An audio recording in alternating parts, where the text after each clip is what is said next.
हे बच्चा party, what's up, this is Kinjal Bamniya and welcome back to my channel. और आज का वीडियो बहुत ज़्यादा इंपॉर्टेंट है क्योंकि आज की वीडियो में हम लोग स्टार्ट करने वाले हैं new chapter for class 10th, that is heredity and evolution. Class 10th का ये लास्ट चैप्टर जो है वो मैं कवर करने वाली हूँ। उसके बाद क्लास 10th के सारे चैप्टर्स कंप्लीट है। पूरा क्लास 10th का बायोलॉजी आपको मेरी प्लेलिस्ट में मिल जाएगा। आप जैसे ही मेरे चैनल पे जाओगे तो उस पर आपको सेक्शंस में ही प्लेलिस्ट दिखेगी, all the chapters of class 10th biology, तो जिसके अंदर से आप बायो का कोई भी चैप्टर रिवाइज कर सकते हो। If you are new to my channel then don't forget to subscribe and press the bell icon. Okay, और अगर आप मेरे पुराने सब्सक्राइबर हो, if you are watching all my videos then do like and share. Okay, so now let us start the video. ये जो chapter है heredity and evolution, this is very very important for class 10 students. इसमें से आपको questions आएंगे बहुत सारे। अगर आप आगे बायो लेने के लिए सोच रहे हैं तो भी ये बहुत इंपॉर्टेंट चैप्टर है क्योंकि क्लास 12th में इसी के बेस के ऊपर आपको बहुत सारे नए कॉन्सेप्ट्स भी सीखने को मिलेंगे। Okay, so let us start. तो ये जो टर्म है हेरिडिटी, ये बहुत ही फेमिलियर टर्म है, हम लोग बहुत ही फ्रीक्वेंटली यूज़ करते हैं। ठीक है, जैसे कि हम लोग यूज़ करते हैं कि ये चीज़ें आपको विरासत में मिली है। ठीक है, ये हेरिटेज है। ठीक है, सो हेरिडिटी क्या है? ऐसी चीज़ें, ऐसे कैरेक्टर्स जो हमें हमारे एंसेस्टर्स से मिलते हैं, उसे हम बोलते हैं heredity. So heredity are the traits that we get from our ancestors. हमारे एंसेस्टर्स से जो ट्रेड्स, जो कैरेक्टर्स हमें मिलते हैं उसे हम बोलते हैं हेरिडिटरी कैरेक्टर्स और हेरिडिटरी ट्रेड्स। अब आज हम लोग ये बातें इतना मतलब अच्छे से जानते हैं तो हम बोल पाते हैं, जैसे कि for example I tell that कि यार मेरा जो नाक है वो मेरी मम्मी जैसी है। ठीक है, मेरा फेस है मेरे पापा जैसा है। ठीक है, बिकॉज वी नो कि ये हेरिडिटरी कैरेक्टर्स है जो पास होते हैं पेरेंट्स से ऑफस्प्रिंग में। अब ये चीज़ें इतनी ज़्यादा नोन नहीं थी जब इनके बारे में स्टडी की जा रही थी। ठीक है, तो इनके ऊपर स्टडी सबसे पहले की थी ग्रेगर जॉन मेंडल। ठीक है, जिसको हम बोलते हैं फादर ऑफ जेनेटिक्स। अब यहाँ पे मैंने जेनेटिक्स वर्ड यूज़ किया है। जेनेटिक्स रिफर्स टू जीन्स, और जीन्स ही वो चीज़ है जो ट्रांसफ़र होती है from parents to offspring. Parents to offspring क्या चीज़ें ट्रांसफ़र होती है? तो वो है जीन्स। अब ये चीज़ें पहले, जैसे मैं बता रही हूँ, कितना ज़्यादा कॉमनली सबको नहीं पता था कि जीन्स क्या होता है, parents to offspring genes transfer होती है। इन सब के बारे में बताया ग्रेगर जॉन मेंडल ने। बट एक आयरनी है कि जब ग्रेगर जॉन मेंडल ने ये सारी चीज़ें ढूंढी, इतनी मेहनत करी और सबको बताया, तब लोगों ने इस चीज़ को एक्सेप्ट नहीं किया। लोगों ने इन पे ट्रस्ट नहीं किया कि what ever he is saying is right, and he didn't got any acceptance. बाद में लेट आफ्टर हिज डेथ और दूसरे 3 साइंटिस्ट आए जिन्होंने इसकी जो फाइंडिंग्स है, पब्लिकेशंस है, उसको रीस्टडी करके दोबारा से पब्लिश किया, और तब उसकी थियोरीज को एक्सेप्टेंस मिला and he got the title of father of genetics. But after his death, तो इसका जितना भी रिकॉग्निशन, इसको जो भी मिला, जो भी रिस्पेक्ट मिली, वो सब उसकी डेथ के बाद। पहले इसको रिजेक्ट किया गया था, लोगों ने इसको एक्सेप्ट नहीं किया। तो let us C the reasons why he was rejected, क्यों उसकी थ्योरीज एक्सेप्ट नहीं हुई, उसने कैसे अपने एक्सपेरिमेंट्स किए, उसने क्या देख के बताया कि जीन्स ट्रांसफ़र होते हैं, और कौन से वो साइंटिस्ट थे जिन्होंने दोबारा से उसकी थ्योरीज को रिपब्लिश किया। तो सबसे पहले मैं आपको मेंडल की कुछ थोड़ी सी ब्रीफ आपको समरी बता दूँ। तो Mendel was not born to a very rich family, he was basically born to a monk family. ठीक है, एंड उसके जो पेरेंट्स थे, neither they were too rich जो उसको एजुकेशन वगैरह अफोर्ड करा सके, और वो बहुत ज़्यादा इंटरेस्टेड थे रिसर्च में, बायोलॉजी में। ठीक है, तो क्या हुआ कि he couldn't complete all his education, but उन्होंने जो एज अ मॉन्क उन्होंने काम करना स्टार्ट कर दिया। ठीक है, और वो जहाँ पे काम कर रहे थे वहाँ पे प्लांट्स वगैरह का वो ध्यान रखते थे, तो उन्होंने वहाँ पे ही पी प्लांट के ऊपर अपना एक्सपेरिमेंट स्टार्ट किया।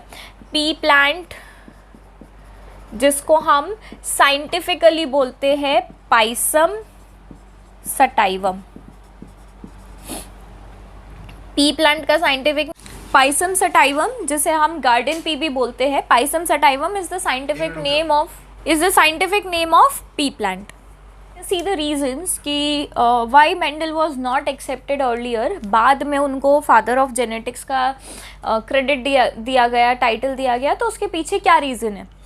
तो सबसे पहले तो उस वक्त इतना ग्लोबलाइजेशन नहीं था, तो उनका जो काम है वो हर अलग अलग कंट्रीज़ ग्लोबली पहुंच नहीं पाया।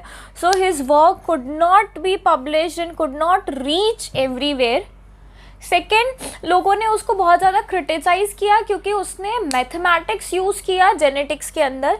लोगों ने बोला कि आप बायोलॉजी के अंदर कैसे जेनेटिक्स यूज़ कर सकते हो, बायोलॉजी के अंदर आप क्यों प्रेडिक्ट पहले से कैसे कर सकते हो, ये तो पूरा रैंडम प्रोसेस होता है। तो ऐसे करके क्योंकि उन्होंने मैथमेटिक्स को यूज़ किया तो इसलिए उनको क्रिटिसाइज़ किया गया। So because he use mathematics he was criticised. He did not have enough money कि वो बड़ी बड़ी जर्नल्स में अपने काम को पब्लिश कर सके, तो उनके पास इतना ज़्यादा पैसा भी नहीं था कि वो पब्लिश कर सके अपने कामों को अलग अलग जर्नल्स में।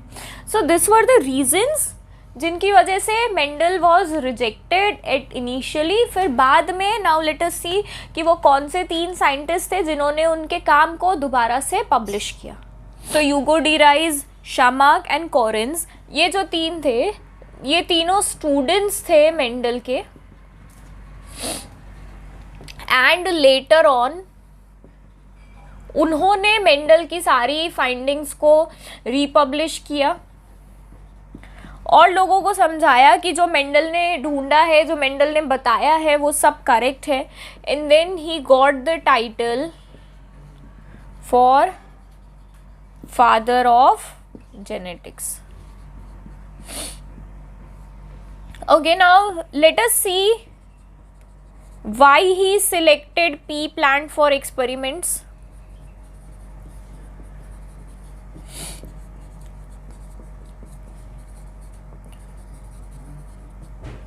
क्यों मेंडल ने पी प्लांट ही लिया अपने एक्सपेरिमेंट्स करने के लिए, वो हम अभी रीजंस देखेंगे।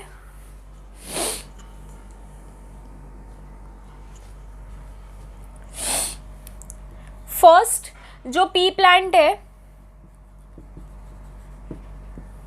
वो एक ऐसा प्लांट है जो through out the season grow होता है।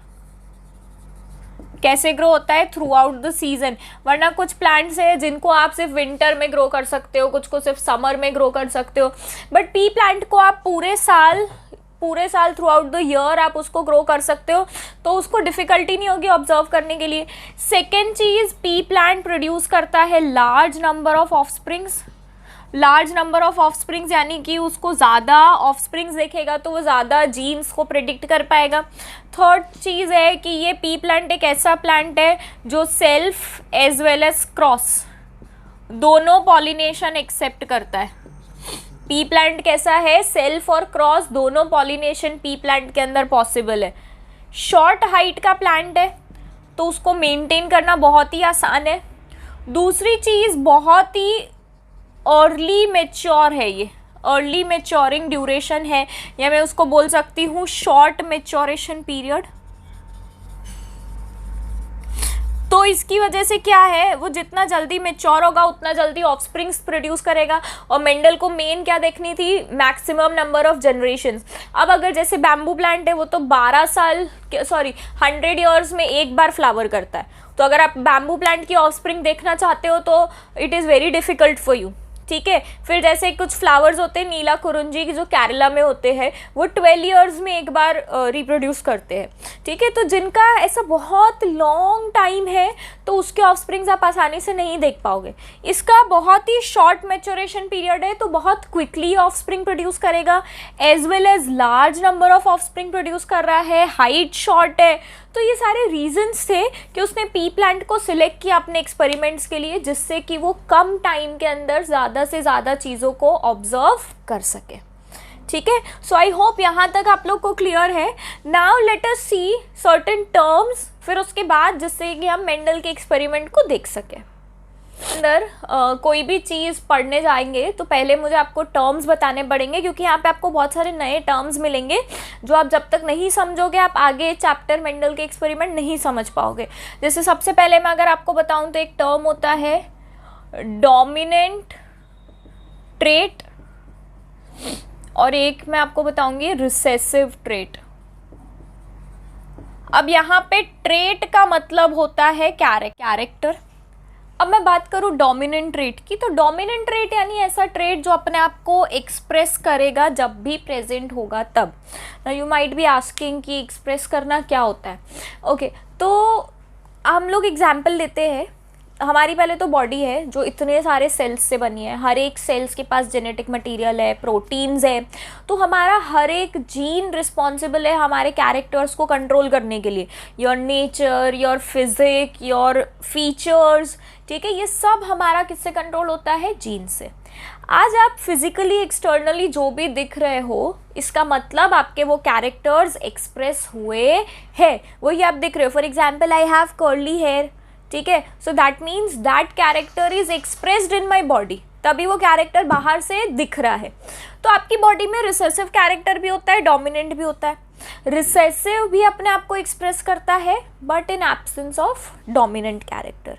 For example let us take example of 2-3 students, ठीक है, जैसे क्लास में होते कोई बहुत ही शैतान होते हैं, ठीक है, बहुत ज़्यादा पावरफुल होते हैं, है ना, दूसरे बच्चों को बुली करते हैं, तो उनकी प्रेजेंस में कोई जो वीक बच्चा है जो कम फिजिकली स्ट्रांग है, क्या वो ऐसा बोल पाएगा कि यार मैं तो तेरी बात नहीं मानूंगा? तो तुरंत से गुस्सा हो जाएगा, है ना। तो क्या होता है कि जैसे वो बच्चा जब तक क्लास में प्रेजेंट है वो जो बोलेगा वही होगा, वैसे जब तक डोमिनेंट कैरेक्टर प्रेजेंट है तब तक डोमिनेंट ही अपने आप को एक्सप्रेस करेगा। इन एब्सेंस ऑफ डोमिनेंट कैरेक्टर, वो बच्चा क्लास में एब्सेंट है तो सब बच्चे हंसेंगे, खेलेंगे, पार्टी वार्टी करेंगे, ठीक है। तो वैसे ही डोमिनेंट कैरेक्टर जब एब्सेंट होगा तभी रिसेसिव कैरेक्टर अपने आप को एक्सप्रेस कर पाएगा।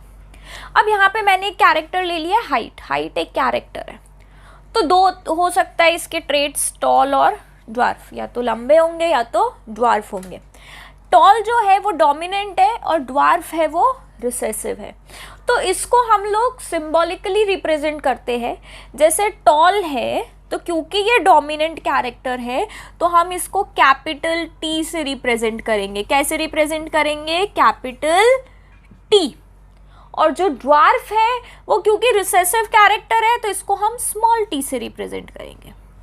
कैसे रिप्रेजेंट करेंगे हम? Small T. तो डोमिनेंट कैरेक्टर हमेशा कैपिटल उसके इनिशियल से रिप्रेजेंट होता है और रिसेसिव कैरेक्टर जो है वो स्मॉल से रिप्रेजेंट होता है।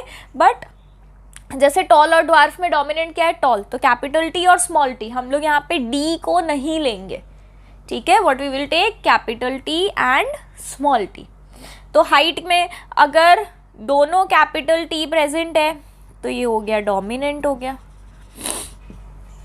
अगर एक कैपिटल है एक स्मॉल है, हमेशा आपके जो क्रोमोसोम्स है वो पेयर में होते हैं, ये आप सबको पता है, तो हमेशा ऐसे आपको दो कैरेक्टर साथ में मिलेंगे। तो कैपिटल और स्मॉल है तब भी ये होगा टॉल, क्योंकि यहाँ पे क्या प्रेजेंट है? डोमिनेंट कैरेक्टर प्रेजेंट है। अगर दोनों स्मॉल टी है तब होगा ड्वार्फ, क्योंकि मैंने बताया कि रिसेसिव अपने आप को तभी एक्सप्रेस कर पाता है जब डोमिनेंट कैरेक्टर एब्सेंट हो। इन absence of dominant character only recessive character can express itself, ठीक है।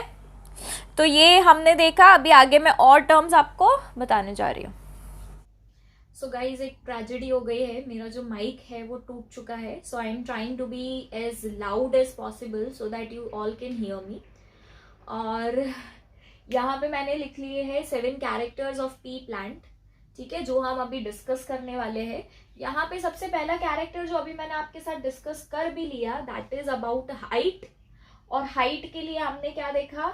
टॉल और ड्वार्फ। टॉल के लिए हम यूज करेंगे कैपिटल टी, ड्वार्फ के लिए हम यूज करेंगे small T. Pod colour second character है। पॉड का मतलब होता है छिलका। पी प्लांट, गार्डन पी, चिक पी जो आपका मटर है उसका छिलके का कलर आप सबने जैसे कि देखा होगा, तो उसका कलर आपने क्या देखा होगा? ग्रीन। तो ग्रीन डोमिनेंट है तो मैंने कैपिटल जी से रिप्रेजेंट किया। येलो रिसेसिव है तो मैंने इसको स्मॉल जी से रिप्रेजेंट किया। पॉड शेप, छिलके का शेप कैसा होता है, तो इन्फ्लेटेड यानी कि फूला हुआ। अगर आपने एक टिपिकल मटर का छिलका देखा होगा तो आपने देखा होगा वो कैसे फूला हुआ होता है। सो दैट इज इन्फ्लेटेड यानी कि आई, और रिसेसिव है कंस्ट्रिक्टेड यानी कि छोटा आई से मैंने उसको रिप्रेजेंट किया है। Seed colour yellow and green. अब यहाँ पे आप बोलोगे कि आपने तो मटर देखे हैं ग्रीन कलर के, ठीक है, बट येलो कलर के भी मटर आते हैं जो हम चाट वगैरह में यूज करते हैं, ठीक है। तो वहां पे आप देखोगे तो डोमिनेंट सीड का कलर क्या दिखेगा आपको, येलो यानी कैपिटल वाई, और रिसेसिव दिखेगा ग्रीन यानी कि छोटा Y. Seed shape round capital R, recessive है व्रिंकल, व्रिंकल यानी टेढ़ा मेढ़ा सा सिकुड़ा हुआ। Flower colour violet and white, but यहाँ पे हम लोग ने कैपिटल डब्ल्यू और स्मॉल डब्ल्यू से रिप्रेजेंट किया है क्योंकि ऑलरेडी कैपिटल वी एक दूसरे जीन के लिए हम यूज करते हैं, तो इसलिए हमने यहाँ पे कैपिटल डब्ल्यू और स्मॉल डब्ल्यू को यूज किया है। Flower position axial and terminal, axial यानी टॉप पे, टर्मिनल यानी नीचे। तो ये 7 कैरेक्टर्स की स्टडी करी थी मेंडल ने अपने एक्सपेरिमेंट, जो एक्सपेरिमेंट उन्होंने किया था पी प्लांट के ऊपर, उस पर उन्होंने ये 7 कैरेक्टर्स को स्टडी किया था। अब यहाँ पे मैं आपको एक नया टर्म बताऊंगी जो है एलेली। अब आप पूछेंगे एलेली क्या है, तो एक ही जीन के 2 अल्टरनेट फॉर्म्स को हम बोलते हैं एलेली। एक ही जीन के 2, जैसे यहाँ पे ये जो कैरेक्टर्स है ये बेसिकली क्या है, दिस आर जीन्स। तो जैसे हाइट इज अ जीन, तो इसके 2 अल्टरनेट फॉर्म्स हो सकते हैं, it can be toll, it can be dwarf. तो टॉल और ड्वार्फ क्या हो गए, एलेली हो गए। तो एक जीन के 2 अल्टरनेटिव कैरेक्टर्स को हम बोलते हैं एलेली। पॉड कलर यहाँ पे क्या है, जीन, और ये है उसकी alleles, pod shape alleles. So all this are basically alleles which are dominant और रिसेसिव। तो एलेली को मैंने यहाँ पे डिफाइन कर लिया है, 2 alternate forms of a gene. अब जब हम लोग इसको लिखते हैं, जैसे मैंने बताया था हमेशा पेयर में होंगे ये, तो होमोजाइगस है और हेट्रोजाइगस है। होमोजाइगस यानी दोनों सेम, जैसे 2 कैपिटल टी मैंने लिया तो ये होमोजाइगस है, एक कैपिटल टी एक स्मॉल टी लिया तो ये है हेट्रोजाइगस। अगेन दोनों small T homozygous, this is homozygous dominant क्योंकि कैपिटल है, हेट्रोजाइगस डोमिनेंट क्योंकि इसको भी मैंने डोमिनेंट इसलिए बोला क्योंकि अगर एक भी डोमिनेंट कैरेक्टर प्रेजेंट है तो वो डोमिनेंट ही रहेगा। Now this is homozygous recessive क्योंकि यहाँ पे दोनों स्मॉल है। Okay, so I hope this terms are clear. Homozygous, heterozygous, allele and the 7 characters that we have studied in pea plant. Now we are going to see another terms and the first experiment that was a monohybrid cross. अब monohybrid cross Mendel ने जो cross किया था, यहाँ पे इसने single character को लेके क्रॉस किया था। क्या किया था, सिंगल कैरेक्टर को लेके क्रॉस किया था, इसलिए हमने उसको बोला मोनो हाइब्रिड क्रॉस, क्योंकि उसने क्या किया था, एक सिंगल कैरेक्टर यानी कि मोनो। सिंगल कैरेक्टर का मतलब क्या हुआ, मोनो, तो इसलिए हम इसको बोलेंगे मोनो हाइब्रिड क्रॉस। उससे पहले मैं आपको बताना चाहूंगी about phenotype and genotype. Phenotype और जीनोटाइप। फिनोटाइप का मतलब होता है physical appearance, phenotype is physical appearance.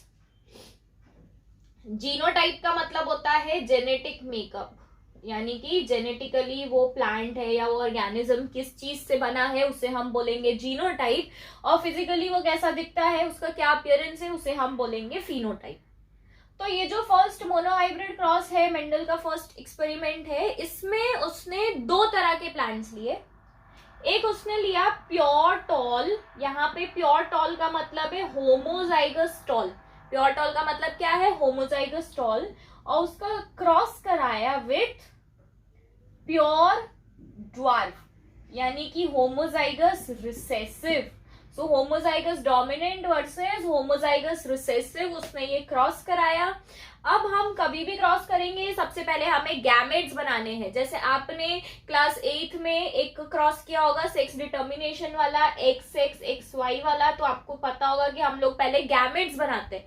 Gametes banana difficult नहीं है, सिंपली इसको क्या करना है, सेग्रीगेट करना है। ये दो टी साथ में है तो इसको मैं ऐसे सेग्रीगेट कर दूंगी। Simple, very simple. हमने बस इसको यहाँ पे सेग्रीगेट कर दिया और यहाँ पे मैं लिख लूंगी गैमेट्स। तो ये हो गए हमारे गैमेट्स। अब हम क्रॉस करेंगे, जिसको आप ध्यान से देखोगे तो इसमें भी आपको सिंपल मैथ्स लगाना है, प्रोबेबिलिटी यूज करनी है, ठीक है। तो ये एक टी है, वो या तो इसके साथ फ्यूज हो सकता है या तो इसके साथ फ्यूज हो सकता है। सिंपल है, प्रोबेबिलिटी देखी, ये वाला टी इन दोनों में से किसी के भी साथ हो सकता है फ्यूज। तो अगर ये टी इसके साथ फ्यूज होता है तो कैपिटल टी स्मॉल टी, और इसके साथ होता है तो कैपिटल टी स्मॉल टी। ये आएंगे हमारे ऑफस्प्रिंग। ये नीचे जो आ रहे हैं वो हमारे क्या है, ऑफस्प्रिंग है, ठीक है। अब कभी भी आप स्मॉल टी कैपिटल टी ऐसे नहीं लिख सकते, आपको हमेशा ऐसे ही लिखना पड़ेगा। इसका रीजन है कि हमेशा हम पहले डोमिनेंट लिखते हैं, उसके बाद हम रिसेसिव लिखते हैं। तो कैपिटल टी स्मॉल टी। अब ये दूसरे वाले की प्रोबेबिलिटी भी यही है, दोनों के साथ फ्यूज करेगा। तो यहाँ पे जितने भी चारों ऑफस्प्रिंग आए सारे सेम है, कैपिटल टी स्मॉल टी, ठीक है। अब क्योंकि ये फर्स्ट जनरेशन है तो मेंडल ने इसको बोला था F1 जनरेशन। मेंडल ने क्या बोला था, बोला F1 जनरेशन। F1 का फुल फॉर्म होता है फीलियल 1। क्या फुल फॉर्म होता है, फीलियल 1 यानी फर्स्ट जनरेशन। तो यहाँ पे ये कैसे दिखेंगे आपको फर्स्ट जनरेशन वाले, तो सब में एक एक कैपिटल टी प्रेजेंट है। और मैंने बोला अगर एक भी डोमिनेंट कैरेक्टर प्रेजेंट हुआ तो वो डोमिनेंट ही रहेगा। तो क्योंकि सब में कैपिटल टी प्रेजेंट है तो यहाँ पे I will say all toll, क्योंकि सबके पास एक एक कैपिटल टी प्रेजेंट है। अब मेंडल ने पहले ये तो क्रॉस फर्टिलाइजेशन कराया, ठीक है, इनके बीच में। अब वो ये जनरेशंस के बीच में सेल्फ फर्टिलाइजेशन कराएगा। तो अगर सेल्फ होता है तो capital T small T versus capital T small T. Again सबसे पहले आप क्या करोगे, गैमेट्स बनाओगे। तो ये हो गया capital T small T, capital T small T, ये हमारे बन गए गैमेट्स। हम यहाँ पे साइड में लिखना जरूरी है एग्जाम में, वरना आपका हाफ मार्क कट होगा। तो यहाँ पे मैंने लिख लिया गैमेट्स। अब यहाँ पे पॉसिबिलिटी देखो फ्यूज होने की। तो ये जो कैपिटल टी है वो यहाँ पे फ्यूज होगा तो दो कैपिटल टी बनेंगे, और अगर ये यहाँ पे फ्यूज हुआ इसके साथ तो कैपिटल टी स्मॉल टी बनेगा। वैसे ही ये दोनों फ्यूज हुए तो again capital T small T, मैं स्मॉल पहले नहीं लिख रही हूं अगेन बिकॉज हमें पहले डोमिनेंट लिखना है, और ये बना स्मॉल टी स्मॉल टी। अब ये जो हमारे पास आई दिस इज F2 जनरेशन। क्या है, ये है F2 जनरेशन। अब F2 जनरेशन में आप देखो तो ये डोमिनेंट यहाँ पे है, यानी ये टॉल होगा, इधर भी डोमिनेंट है तो ये भी टॉल होगा, ये भी टॉल होगा क्योंकि डोमिनेंट है। यहाँ पे एक भी डोमिनेंट नहीं है, दोनों रिसेसिव है, तो ये कैसा होगा, ड्वार्फ। तो अगर मैं यहाँ पे बताऊं इनका फिनोटाइप, फिनोटाइप का मतलब है ये फिजिकली कैसे दिखेंगे, तो मुझे 1 2 3 प्लांट्स टॉल दिखेंगे। I am talking about phenotype, physically कैसे दिखेंगे, हम जेनेटिक्स की बात नहीं कर रहे हैं। तो फिनोटाइप रेशियो है 3:1, 3 टॉल एंड 1 ड्वार्फ। अब हम बात करेंगे जीनोटाइप की, यानी अब इनको जेनेटिकली अगर आप देखोगे तो this is homozygous tall, heterozygous tall and homozygous dwarf, ठीक है। ड्वार्फ क्योंकि दोनों छोटे टी है तो ये ड्वार्फ होगा। So I will write 1 homozygous tall, 2 heterozygous tall and 1 homozygous dwarf. 1:2:1 is the genotype ratio and 3:1 is the phenotype ratio.